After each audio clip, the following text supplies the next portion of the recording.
پھر دن ہوا،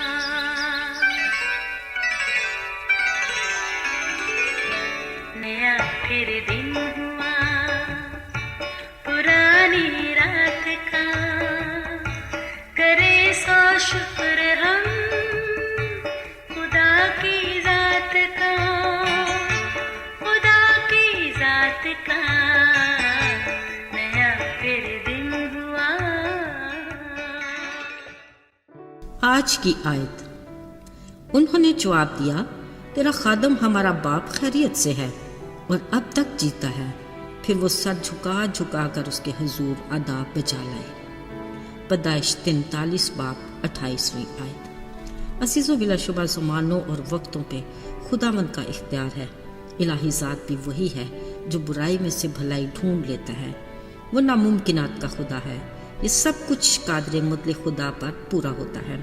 جب یوسف اپنے بھائیوں کے حسد اور بغض کا نشانہ بنا اور ایک گڑھے میں ڈالا گیا، وہ گویا مایوسی کے اندھیروں میں جا پڑا۔ پھر جب اس کے بھائیوں نے اسے سوداگروں کے ہاتھ بیچ دیا اور وہ پردیس میں غیر لوگوں میں آن پہنچا، اس نے اپنے اگلے پل کی خبر نہیں تھی۔ وہ بڑے عرصے تک بے گناہ قید میں بھی رہا، جہاں اگرچہ وہ داروغہ کا منظور نظر تو تھا اور ایک با اختیار مختار کی طرح رہ رہا تھا۔ ذرا سوچئے اس طرح کی زندگی وہ کب تک جیتا؟ پر وہ جو زمانوں اور وقتوں پر اختیار رکھتا ہے، اس نے اپنے خاموش پلان کو آخرکار آشکارا کر ہی دیا۔ پھر جو ہوا کسی کے گمان میں بھی نہیں تھا۔ بس بادشاہ کے خواب کی تعبیر بتانے کی دیر تھی کہ یوسف پردیس ملک مصر کا حاکم بن گیا۔ ابھی وہ 30 برس کا ہی تھا کہ اسے عزت، سرفرازی اور کامیابی جیسے انمول تحفے مل گئے۔ ان ساری باتوں کے باوجود بھی وہ اکثر بے چین اور اداس رہتا۔ وجہ اس کا باپ اور گھرانہ تھا جو اسے کسی بھی پل بھولتا نہیں تھا۔ پھر دیکھیں قدرت خدا کی، جب کل عالم کال کی وجہ سے پریشان حال تھا، ایک دن اچانک یوسف کو اپنے بھائی دکھائی دیے جو ان لوگوں میں شامل تھے جو دوسرے ملکوں سے غلہ مول لینے کے لیے آئے ہوئے تھے۔ اس کا جی بھر آیا۔ یوں ہی بات کرنے کی غرض سے اس نے انہیں کہا، تم لوگ تو مجھے جاسوس لگتے ہو جو اس ملک کا حال دریافت کرنے کے لیے آئے ہو۔ مصر کے حاکم کی ایسی باتیں اس کے بھائیوں کے لیے اچھا شگون نہیں تھیں۔ انہوں نے اسے اپنے گھرانے کے بارے میں کچھ اور معلومات دیں تاکہ اپنی بے گناہی ثابت کر سکے کہ وہ ملک کنعان میں سے ہیں اور ایک ہی باپ کے 12 بیٹے تھے، جن میں سے سب سے چھوٹا باپ کے پاس ہے اور ایک کا کچھ بھی پتہ نہیں۔ عزیزو، یقیناً یوسف خود بھی اپنے گھرانے کے بارے میں ایسی ہی باتیں سننا چاہتا تھا۔ سو اس نے انہیں کہا، تم ایک بھائی کو ادھر چھوڑ جاؤ اور چھوٹے بھائی کو لے آؤ تاکہ ثابت ہو کہ تم جاسوس نہیں ہو۔ اصل میں اب کے بعد وہ کسی صورت ان سے بچھڑنا نہیں چاہتا تھا، اور یہ بھی کہ وہ اپنے چھوٹے بھائی کو ہر صورت دیکھنا چاہتا تھا۔ جب مصر کے حاکم کی باتیں یعقوب کو پتہ چلیں، وہ کسی صورت بھی بنیامین کو ان کے ساتھ بھیجنا نہیں چاہتا تھا، مگر بدل نخواستہ اس نے ایسا کرنا پڑا۔ جب یہ قافلہ ملک مصر میں پہنچا، یوسف نے اپنے گھر کے منتظم کو کھانا تیار کروانے کو کہا۔ اس کے لیے خوشی اور کچھ اداسی کی ایسی ملی جلی کیفیت تھی کہ یوسف کے لیے برداشت کرنا دشوار تھا۔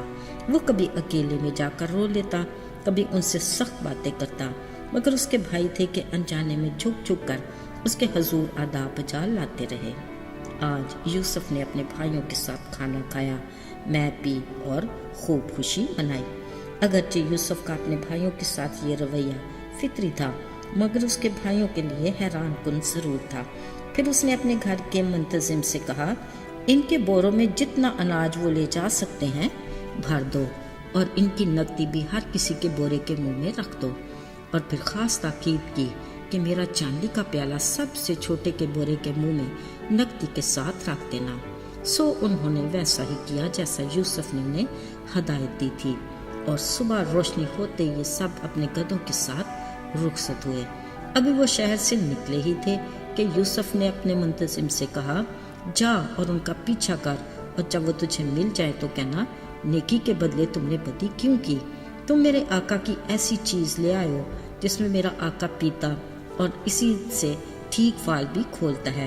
تم نے یہ جو کیا سو برا کیا۔ اس نے جلدی ہی انہیں چا لیا اور یہی باتیں کہیں، تب وہ سب سن کر حیران ہوئے اور کہا، خدا نہ کرے کہ تیرے خادم ایسا کام کریں۔ ہم کیسے تیرے آقا کے گھر سے چاندی اور سونا چرا سکتے ہیں؟ انہوں نے بڑی صاف دلی سے کہا، جس کے پاس سے یہ مطلوبہ چیز نکلے وہ مار دیا جائے، اور باقی ہم بھی تمہارے غلام ہو جائیں گے۔ عزیزو، یہ بہت بڑی بات تھی۔ ان کے گمان میں بھی نہ تھا کہ ایسا کچھ ہو سکتا ہے، پر ایسا ہوا۔ جب سب کی تلاشی لی گئی تو پیالہ بنیامین کے بورے میں سے ملا۔ تب انہوں نے اپنے پیراہن چاک کیے اور الٹا شہر کو پھرے اور یوسف کے سامنے زمین پر گرے۔ اس ناگہانی آفت سے ہر کوئی بدحال تھا۔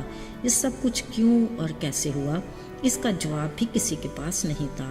فقط یہودا نے کچھ جرأت کی اور کہا، میں اور میرا چھوٹا بھائی جس سے پیالہ نکلا اپنے خداوند کے غلام بننے کو تیار ہیں۔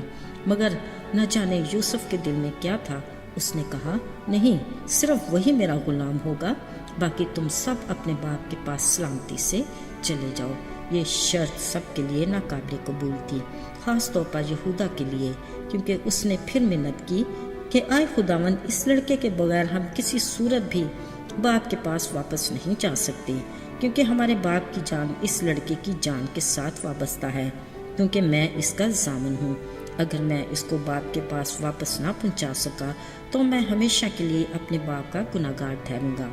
عزیزو، اس واقعے کے بعد ایسے حالات پیدا ہوئے کہ یوسف کے لیے خود کو چھپانا مشکل ہو گیا۔ سو وہ بھائیوں کے سامنے چلا چلا کر رونے لگا کہ میں تمہارا بھائی یوسف ہوں، جس کو تم نے بیچ کر اس ملک میں بھیجا۔ اس نے حیران پریشان بھائیوں کو تسلی دی کہ نہ تو تم غمگین ہونا اور نہ ہی پریشان، کیونکہ خدا نے جانے بچانے کے لیے مجھے تم سے پہلے یہاں بھیجا۔ اسی خداوند نے مجھے فرعون بادشاہ کے گھر کا خداوند اور سارے ملک مصر کا حاکم بھی بنایا۔ اس نے بڑی تسلی سے اپنے بھائیوں کو کہا، اب تم جلد میرے باپ کے پاس جا کر کہو کہ تیرا بیٹا یوسف یوں کہتا ہے کہ خدا نے مجھے سارے ملک کا مالک بنا دیا ہے، اب تو میرے پاس چلا آ، دیر نہ کر۔ عزیزو، یہ ہے گویا ایک انوکھی کہانی کا ایک انتہائی خوبصورت اور خوشگن اختتام۔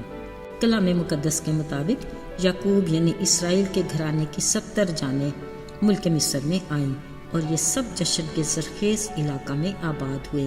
عزیزو، یہ سب کچھ اس خدا کی مرضی اور پلان سے ہوا جو برائی میں سے بھلائی پیدا کرتا ہے اور ناممکنات کا خدا ہے۔ اسی کا نام مبارک ہو۔ آئیے دعا کریں۔ اے خدا، تو کس قدر تکریم اور تعظیم کے لائق ہے۔ تیری سوچ ہماری سوچ نہیں اور نہ ہی تیری راہیں ہماری راہوں جیسی۔ تیرے ارادے قائم رہتے ہیں خواہ کچھ بھی ہو جائے، اور تیرے منصوبے ادراک سے پرے ہیں۔ جلد یا بدیر وہ پورے ہو کر ہی رہتے ہیں۔ وہ ہر صورت تیرے لوگوں کے لیے بھلائی کا باعث ہوتے ہیں۔ ہمارے اس یقین اور بھروسے کو کبھی ٹوٹنے نہ دینا۔